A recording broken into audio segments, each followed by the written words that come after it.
I was 47 the year I noticed the witnesses had become rare enough that you could count them in a room. I had not been counting on purpose. The counting happens to a man slowly.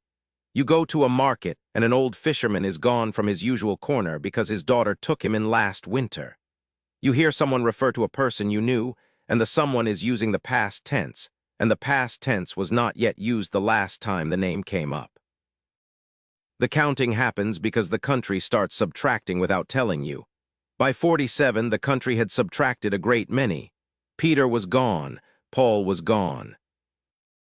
James was gone in 2 of his 3 meanings, because James, the brother of the Lord, had been killed in Jerusalem, and the other James, the one we used to call the son of thunder's brother, had been killed even earlier, and the third James, the one whose name I forget now in my 80s but whom Eliezer had met twice, was alive but no longer answering letters because writing made his hand shake.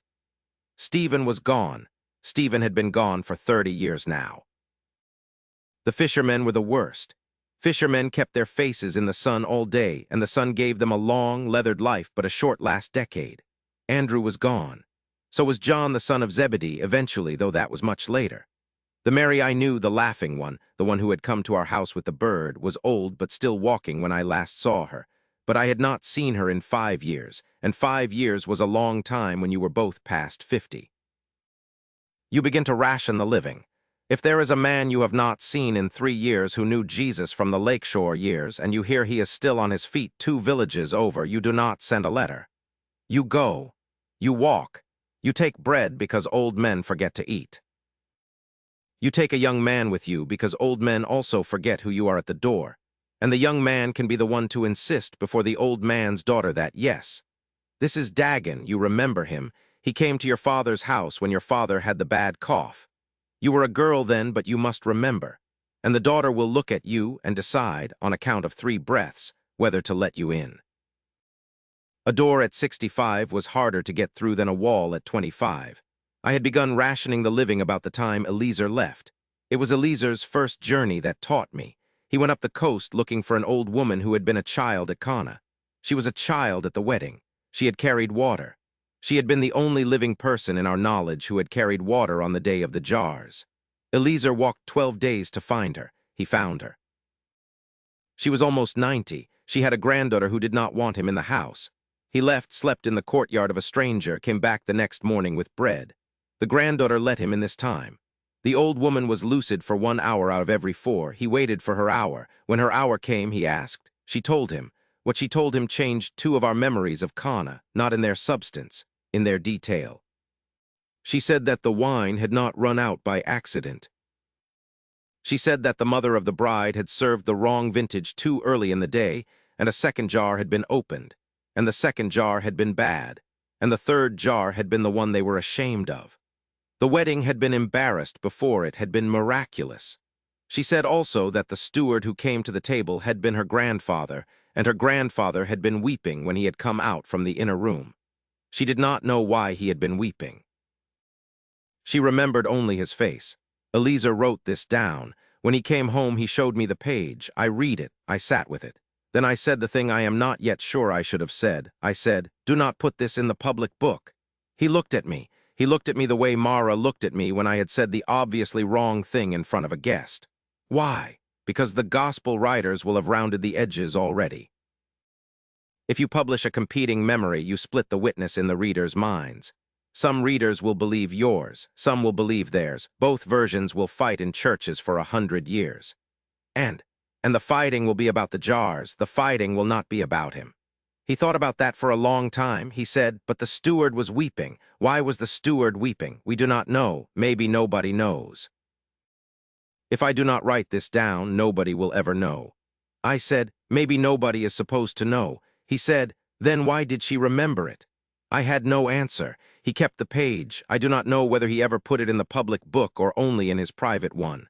The private one is in the chest at Lee's house. The public copies that have circulated do not have this story in them that I know of. But the private book has things in it that may someday be copied out, and 100 years from now, 200 years from now, the steward at Cana may suddenly weep on a page in someone's reading, and the readers will not know what to do with him, and they will argue. Eliezer was right. I was also right. That is the problem of writing what witnesses remember when the witnesses are thinning. Every memory you do not write down is a memory the world will not have. Every memory you do write down is a memory that will be argued over by people who never met the witness. There is no clean choice. Memory is dirty when it is alive. Memory becomes cleaner looking when it is written, and the cleaning is sometimes the cost of preservation, and sometimes the cost of the cleaning is the loss of what made the memory true in the first place. You begin to ration the living because the dead cannot be re-interviewed. You begin to ration the writing because the writing cannot be unwritten. These two rationings argue inside a man for the rest of his life. I am 83 as I dictate this chapter to a young man named Hosea, who is Lee's grandson. Hosea is 12. He writes faster than I can talk, which is humbling at first, and then becomes a small daily delight. Because a man dictating to a fast-handed boy is a man who can finally finish a sentence without losing the end of it to a cough. Hosea also forgets to eat, which means I have an excuse to stop our work twice a day and call Lee and tell her that her grandson is becoming a road witness already by skipping meals, and Lee laughs the dry laugh she got from her mother and brings us both bread, and we eat and we go on. When I was 47, there was nobody like Hosea. The young people in those years were not yet copying. They were arguing. The first generation after the killing had been the witnesses. The second generation had been the leaders of churches. The third generation, my children's age, had been the arguers about Jews and Gentiles, about whether the bread was the body, about whether women could speak, about whether Caesar was a master. The third generation was busy.